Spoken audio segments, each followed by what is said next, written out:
Assalamualaikum warahmatullahi wabarakatuh. Alhamdulillahirrahmanirrahim. Segala puji hanya milik Allah, yang karena dialah kita masih diberikan nikmat untuk berjumpa kembali. Tak lupa pula salawat teriring salam tetap tercurah pada Nabi besar kita, Nabi Allah Nabi Muhammad SAW, yang kita nantikan syafaatnya di yaumil kelak nanti. Tidak terasa MPLS kita hari ini adalah hari terakhir. Semoga apa yang kita dapatkan bisa berguna untuk masa depan kita. Oke, sebelumnya kita buka dulu dengan lafaz basmalah, Bismillahirrahmanirrahim. Lalu dilanjutkan tilawah. Kita akan membaca surat Al-Ikhlas. Mari kita baca bersama-sama. Bismillahirrahmanirrahim. Qul huwallahu ahad, Allahus samad, lam yalid wa lam yulad wa lam yakul lahu kufuwan ahad.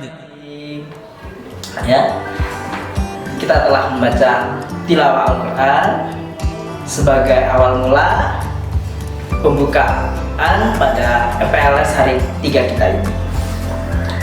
Oke, selanjutnya adalah masuk ke materi, yaitu materi tentang bijak menggunakan teknologi yang insya Allah akan disampaikan oleh Ustadz Syahruddin. Saksikan videonya. Assalamualaikum warahmatullahi wabarakatuh. Alhamdulillahillazi arsala rasulahu bil huda wa dinil haq liyuzhirahu 'alad dini kulli wa kafa billahi syahida. Asyhadu an la ilaha illallah wa asyhadu anna Muhammadan abduhu wa rasuluh la nabiyya wa la rasula ba'da. Amma ba'du. Alhamdulillahirabbil alamin. Segala puji syukur kehadirat Allah Subhanahu wa taala. Berkat limpahan rahmatnya kita bisa bertemu kembali meskipun hanya di dunia maya ini, tapi insya Allah tidak mengurangi semangat kita untuk menuntut ilmu. Salawat beserta salam selalu senantiasa tercurah kepada Nabi kita, Nabi besar Muhammad SAW. Semoga kita senantiasa selalu ingin menjalankan sunnahnya dan kita selalu ingin mencontohkan apa yang beliau contohkan. Baik anak-anak kelas 7, 8, 9 yang Ustadz cintai karena Allah Subhanahu wa taala. Seperti halnya mata pisau, teknologi memiliki dua sisi yang akan sangat bergantung kepada penggunanya. Teknologi bisa menjadi malaikat yang baik dalam menolong seseorang, bangsa ataupun kehidupan umat manusia. Tapi di sisi lain, teknologi bisa menjelma bak devil yang sangat jahat, membuat seseorang hilang kehormatan, menebar sindikat serta menenggelamkan sebuah negeri. Kehadiran teknologi memang secara langsung maupun tidak langsung telah memberikan kontribusi yang begitu besar terhadap perkembangan dunia. Di tengah hiruk-pikuk kehidupan seluruh manusia, teknologi agaknya merupakan suatu kebutuhan vital yang paling tidak bisa untuk ditinggalkan. Globalisasi tanpa disadari sudah memaksa setiap orang berbaur dengan segala macam bentuk teknologi. Nekat menolak teknologi akan sama halnya dengan membuang diri sendiri jauh ke masa lalu. Sedangkan tidak malu menyalahgunakan adalah sikap membunuh diri sendiri. Oleh karena itu, sebagai bangsa Indonesia, sebagai pelajar Indonesia yang tak mau terus-menerus tertinggal, tentu mesti bergerak cepat dan tepat terhadap teknologi. Apalagi teknologi cakupannya sangat kompleks dan juga sangat luas dan nyaris menyentuh segala kehidupan kita. Maka tiada alasan bagi kita semuanya untuk tidak mau dan tidak mampu memanfaatkan teknologi yang ada secara bijak dan maksimal.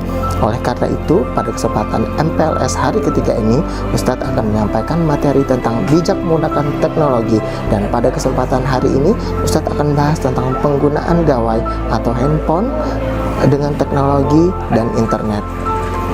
Selamat menyaksikan.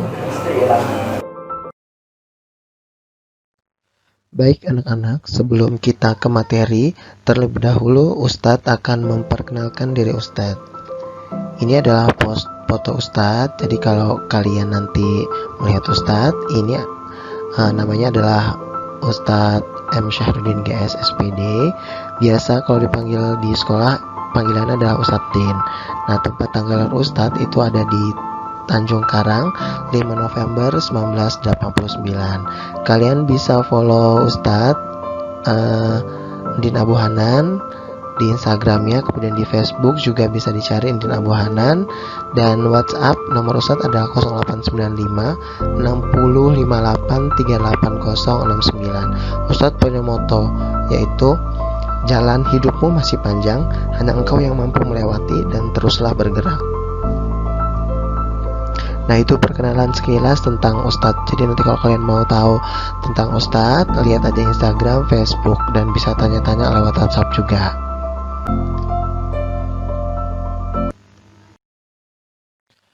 Baik anak-anak, tujuan kita mengetahui materi ini adalah untuk mewujudkan generasi cerdas, kreatif, dan beretika.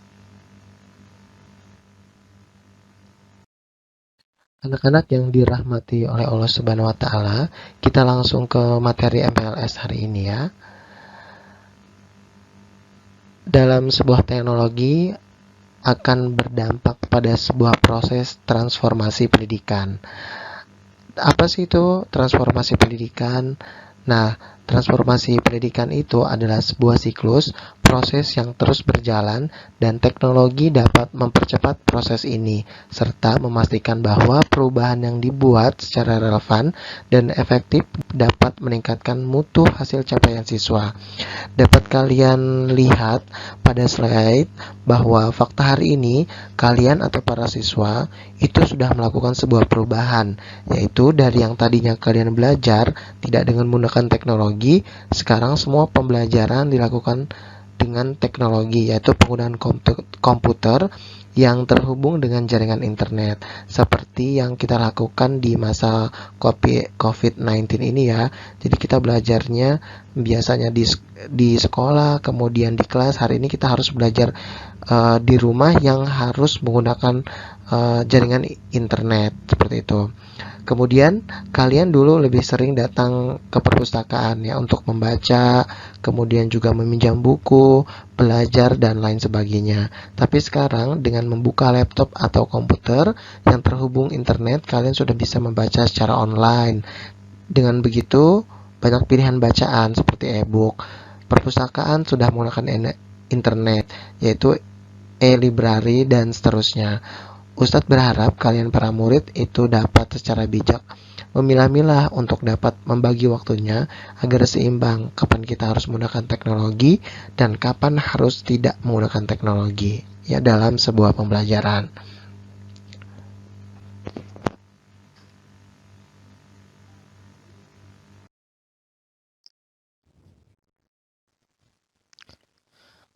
Baik, selanjutnya adalah transformasi budaya. Pada era modern ini, transformasi budaya merupakan masalah yang sangat kompleks. Beberapa sangat disarankan, baik dampak positif maupun dampak negatif dari perbuatan tersebut.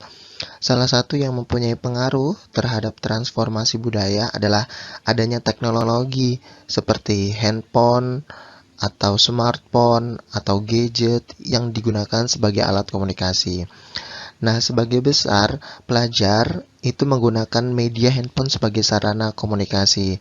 Hal ini mengakibatkan adanya pengaruh yang cukup kuat terhadap gejolak di antara pelajar. Dari segi pengamatan Ustadz, pada sebuah situs jejaring sosial, banyak generasi muda sekarang pola pikirnya terkonsep pada sebuah keasikan, kemudian keseruan, hiburan dalam bermedia sosial dan dalam menggunakan teknologi. Adapun dampak negatif dari media sosial pada generasi muda, misalnya seperti contoh kalian bisa lihat di gambar ketika berinteraksi yang mungkin dengan tidak ada handphone kalian bisa berkomunikasi, kemudian bercengkrama dengan teman-teman. Tapi di era sekarang ketika bertemu malah berinteraksi dengan handphonenya masing-masing. Kalian bisa lihat di gambar perbedaannya ya, itu bercengkrama dengan teman-temannya dengan tidak menggunakan handphone. Tapi lihat di samping kanan kalian itu ketika bertemu malah menggunakan handphone sendiri-sendiri. Itu adalah salah satu contoh dampak negatifnya. Dan kalian bisa lihat sekarang dampak positifnya ya, bisa berkomunikasi dengan telepon sambil tiduran. Sekarang sudah lebih canggih dengan menggunakan berbagai aplikasi, dan salah satu aplikasi yang digunakan adalah aplikasi Zoom yang kemudian kita pakai hari ini untuk pembelajaran. Itu dari segi positifnya ya anak-anak. Jadi kalian kemudian bisa memilih untuk berkomunikasi dengan cepat, tinggal kalian dapat memilah-milah saja kapan waktunya yang pas untuk menggunakan teknologi.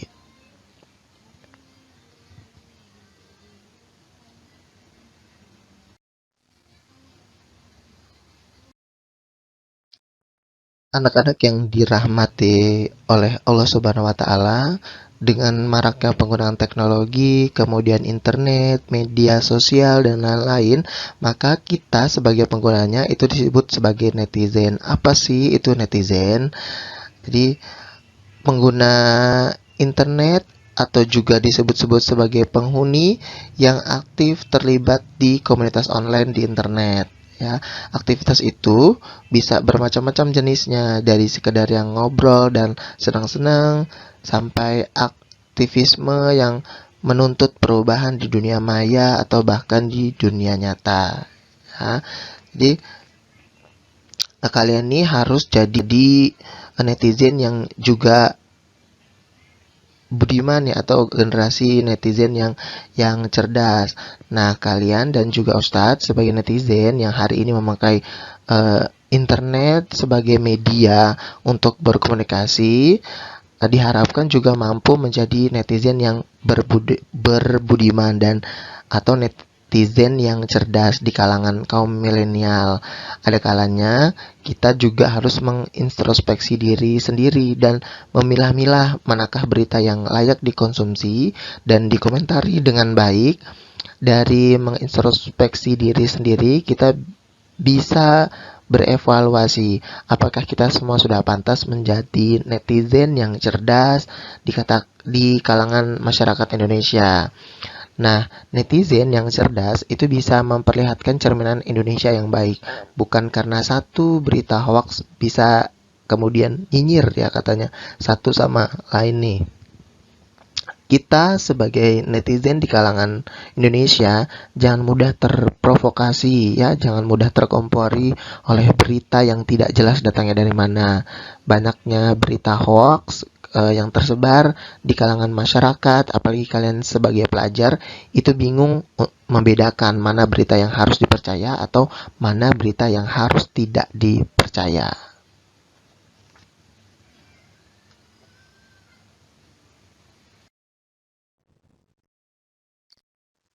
Next slide. Nah, anak-anak, Ustadz akan tampilkan data tentang penggunaan internet yang ada di Indonesia, dan inilah datanya. Ya, jadi berdasarkan laporan terbaru WR Sosial pada tahun 2020 disebutkan bahwa ada 175,4 juta pengguna internet di Indonesia. Dibanding tahun sebelumnya, itu ada kenaikan 17% atau 25 juta pengguna internet di negeri ini. Jadi berdasarkan total populasi Indonesia yang berjumlah 272,1 juta jiwa, maka itu artinya 64%, setengah penduduk Republik Indonesia ini telah merasakan akses di dunia maya. Persentase pengguna internet berusia 16 hingga 64 tahun yang memiliki masing-masing jenis perangkat ya, di antaranya ada mobil phone sebanyak 96%, kemudian ada smartphone 94%, non-smartphone, mobile phone itu 21%, laptop atau komputer desktop 66%, kemudian ada tablet 23%, konsol game 16%, hingga virtual reality device 5,1%. Nah, dalam laporan ini juga diketahui bahwa saat ini masyarakat Indonesia yang ponsel sebanyak 338,2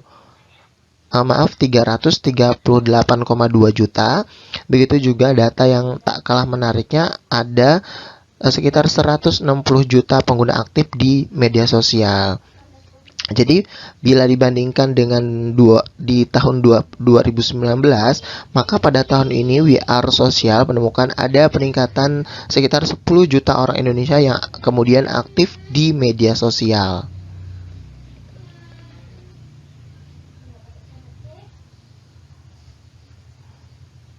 Nah, jadi ini ya datanya, dan begitu banyak perubahan-perubahan di tahun 2020 ini. Apalagi di masa COVID-19 ini akan banyak lagi jumlah pengguna internet di Indonesia. Apalagi di kalangan pelajar, pasti yang belajarnya hari ini di rumah atau stay at home, maka secara otomatis akan menggunakan jaringan internet di rumahnya. Maka pasti akan menambah jumlah lagi pengguna internet dari anak-anak remaja atau pelajar di Indonesia.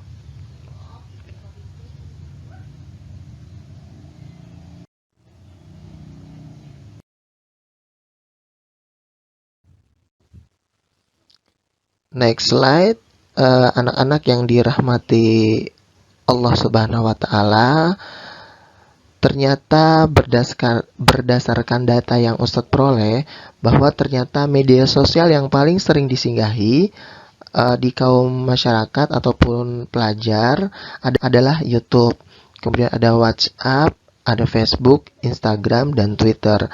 Ustadz juga yakin bahwa kalian yang ada di sini juga menggunakan sarana tersebut ya, atau bahkan kalian punya kelima-limanya atau memiliki akun tersebut.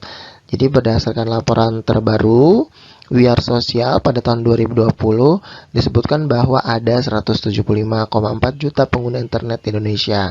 Jadi dibanding tahun sebelumnya itu ada kenaikan 17% atau 25 juta pengguna internet di negeri ini. Berdasarkan total populasi Indonesia yang berjumlah sekitar 272,1 juta jiwa, maka itu artinya 64%, setengah penduduk Republik Indonesia itu telah merasakan akses ke dunia maya.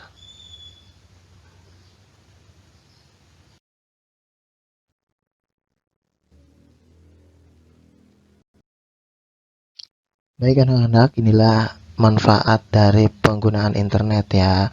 Yang pertama jadi adalah kita menggunakan internet itu bisa bergame online ya. Banyak sekali mungkin dari kalian adalah anak-anak yang sangat menyukai game online, apalagi sekarang bertebaran ya banyak game-game online ya. Banyak, atau Free Fire, kemudian lagi ada Ustadz tidak paham ya terkait game ini, tapi memang banyak sekali game yang digandrungi oleh anak-anak ya. Jadi agar diingatkan itu game kalau bisa itu sesuai umurnya, dan batasi waktu untuk bermain game. Bukan berarti tidak boleh bermain game, tapi boleh bermain game, namun ada pembatasan dalam bermain game. Karena kita lihat atau usah lihat banyak sekali nih kalau sudah bermain game atau sudah mabar ya, atau main bareng tuh temen-temennya itu dari pagi sampai sore itu bisa mabar, atau bahkan seharian full ya bisa bermain. Masya Allah, semoga kita terhindar ya dari game-game online yang bisa melalaikan dari kita, apalagi kita sampai juga lupa sholat ya dalam bermain game. Nauzubillah. Kemudian manfaat kita menggunakan internet yaitu kita bisa learning atau belajar. Nah, jadi manfaatkan ya internet itu untuk melakukan pembelajaran, kemudian untuk menulis jurnal, menulis puisi, menulis cerita, cerpen, dan banyak lagi. Dan dalam melakukan learning atau pembelajaran di dunia internet, nah kalian bisa minta dampingin orang tua kalian ya, bagaimana cara menulis yang baik di internet, atau kalian bisa lewat channel bagaimana cara menulis yang baik dan benar. Kemudian collecting. Nah, banyak anak-anak nih terlihat senang sekali mengoleksi gambar, kemudian lagu dan video. Tapi kita harap sih kalian mengoleksi gambar-gambar yang memang, atau lagu atau video yang kalian butuhkan ya, tapi bukan kalian yang inginkan, tapi kalian butuhkan ya. Nah, di sini kalian orang tua kalian wajib memantau koleksi yang kalian sukai ya, disukai, karena memang terkadang kita luput ya dalam menggunakan internet ini. Terkadang ada yang dari kita mengoleksi gambar atau lagu-lagu yang mengandung unsur-unsur pornografi. Kemudian communicating. Nah, communicating ini sangat bermanfaat ya dalam penggunaan internet kita. Saat kita galau, saat kita gundah, resah, itu jejaring sosial itu menjadi tempat mencari teman dan curhat kita. Tapi diingatkan lagi ya, karena memang kita tidak tahu teman curhat kita di media sosial apakah bisa dipercaya atau tidak. Nah, ortu itu harapannya dapat memantau aktivitas kita juga ya. Nah, creating. Nah, di creating ini dalam penggunaan internet adalah kita bisa berkreativitas dan berinovasi di dunia internet ya. Jadi motivasi kalian ditingkatkan untuk melakukan kreativitas dan inovasi. Minta dukungan orang tua juga ya untuk memanfaatkan internet dalam berkreasi kalian. Nah, kemudian ya bisa searching nih. Nah, ini yang paling utama ya, biasanya adalah mencari informasi, data, gambar, dan pengetahuan. Jadi kita minta arahan orang tua ketika kita mencari informasi, data, dan gambar, dan pengetahuan. Nah, itulah manfaatnya dari penggunaan internet ya.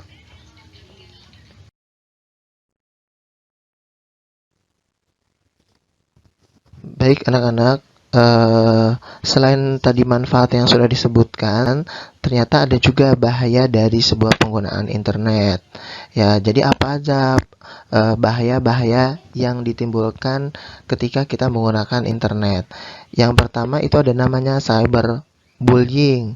Apa itu cyberbullying atau perundungan di dunia maya? Yaitu adalah pembulian ya, atau bullying atau perundungan dengan menggunakan teknologi digital. Hal ini dapat terjadi di media sosial, kemudian platform chatting, platform bermain game, dan juga ponsel. Jadi cyberbullying merupakan perilaku berulang yang ditujukan untuk menakuti, kemudian membuat marah atau mempermalukan mereka yang menjadi sasaran. Contohnya termasuk menyebarkan ya kebohongan tentang seseorang, atau memposting foto memalukan tentang seseorang di media sosial, kemudian mengirim pesan atau ancaman yang menyakitkan melalui platform chatting, menuliskan kata-kata menyakitkan pada kolom komentar media sosial, atau memposting sesuatu yang memalukan atau menyakitkan.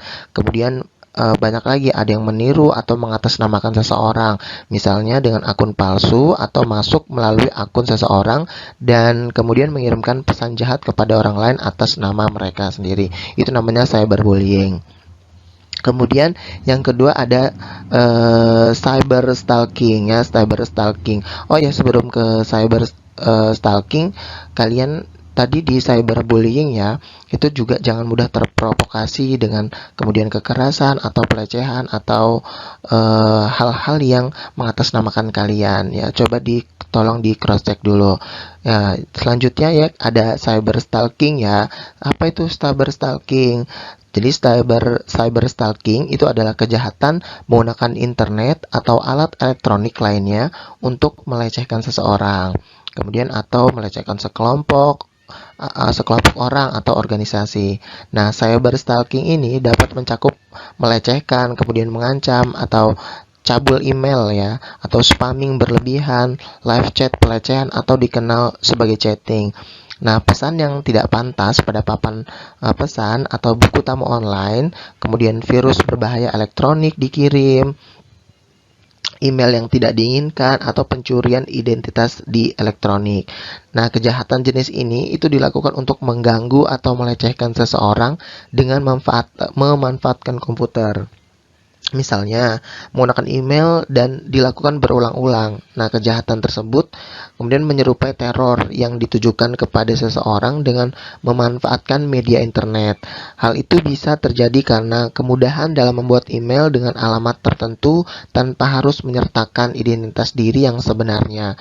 Jadi, kalau misalnya ada orang, itu jangan mudah percaya dulu pada kenalan online ya. Kemudian batasi pemberian informasi yang sifatnya pribadi, kemudian data pribadi, data keluarga, alamat, dan lain sebagainya. Kemudian ada cyber gambling. Apa sih cyber gambling? Jadi gambling itu disebut juga perjudian atau taruhan dari uang atau sesuatu dari bahan nilai pada sebuah peristiwa dengan hasil yang tidak pasti. Nah, apa tujuannya? Tujuan utamanya untuk memenangkan uang tambahan atau barang materi. Nah, sekarang ini di media online perjudian tidak hanya dilakukan secara konvensional, akan tetapi banyak terdapat pada dunia cyber yang berskala global. Jadi, online gambling itu adalah bermain judi melalui media elektronik dengan akses internet sebagai perantara atau perjudian pada dunia cyber. Nah, jadi kalian nih buat para gamer, buat pelajar yang suka main game, itu hati-hati dalam bermain game karena game ada juga yang mengandung unsur judi ya. Nah, kalian bagaimana mengantisipasinya? Nah, kalian bisa lihat kategori permainannya bisa dilihat di www.isrb.org. Nah, jadi kalian bisa akses sendiri ya di websitenya. Jadi kalian harapannya sih bisa lebih berhati-hati di dunia gamer nih bagi kamu yang seneng banget dunia game.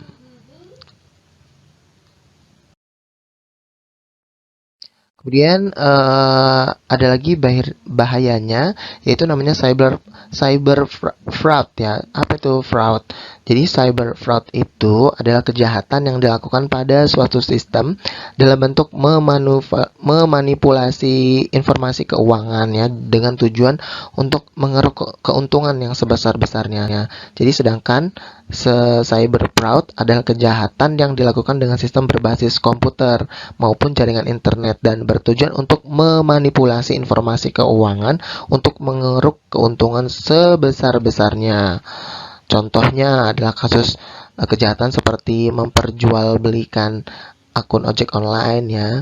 Nah, jika kalian sering berkunjung ke forum jual beli, nah kalian dapat memperhatikan bahwa sudah banyak beredar akun-akun ojek online yang dijual rugi oleh pelapaknya.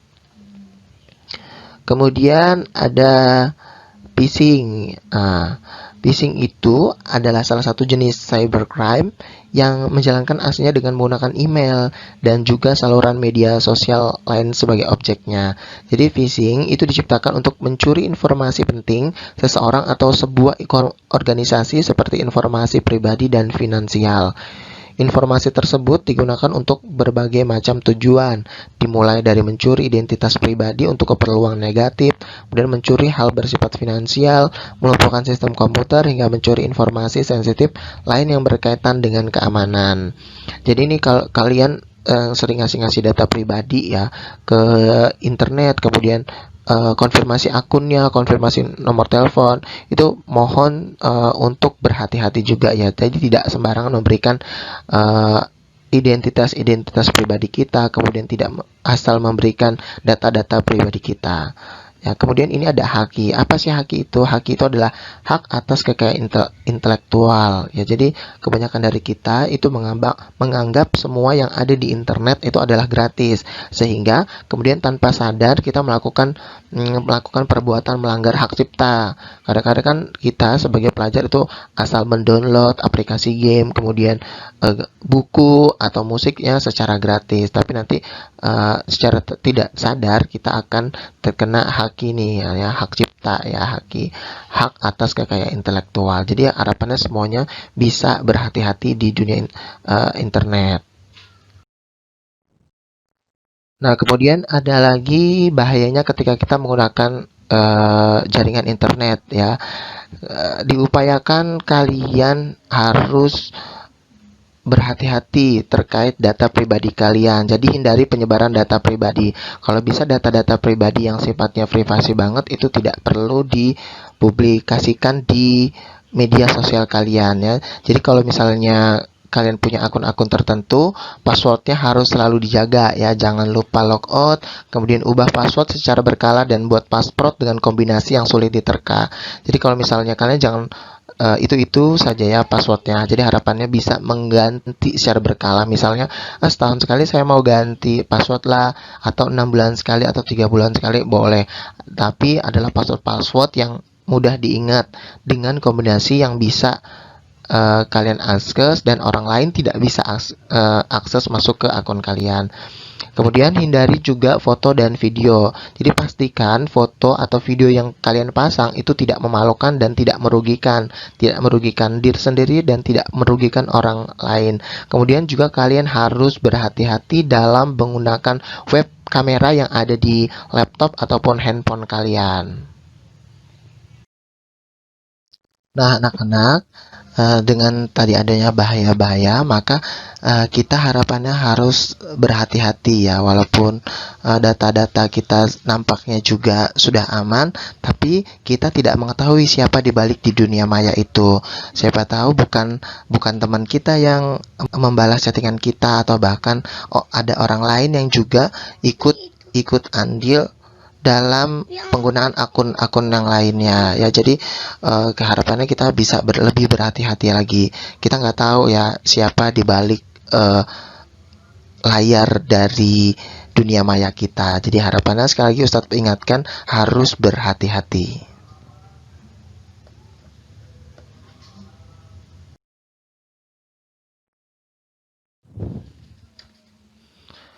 Nah, ini ada beberapa contoh kasus bahayanya ketika kita memasang atau memberikan data-data pribadi kita ya di dunia sosial. Contohnya kasusnya ini ada siswa SMP dibawa kabur teman Facebooknya. Ini karena kita tidak memikirkan bahaya-bahaya yang ditimbulkan atau tidak mengantisipasi bahaya yang akan ditimbulkan ketika kita menggunakan data-data pribadi kita di akun sosial kita.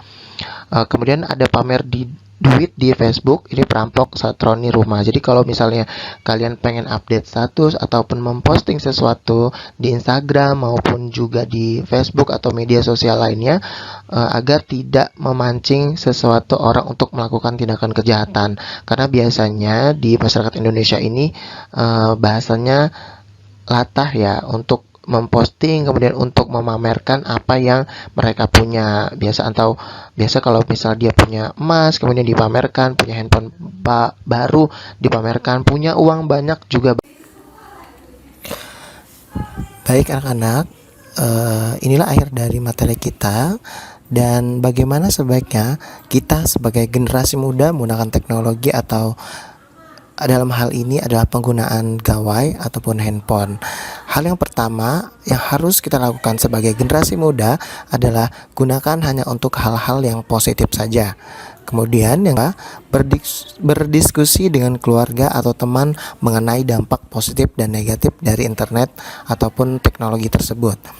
Ketiga adalah jalin komunikasi aktif dengan orang tua atau guru mengenai apapun informasi yang didapat melalui internet. Dan yang keempat, berkaryalah dengan menggunakan internet dalam bentuk apapun. Yang terakhir adalah hanya otak dan hati kita yang mampu mengendalikan penggunaan internet atau teknologi secara sehat dan juga aman.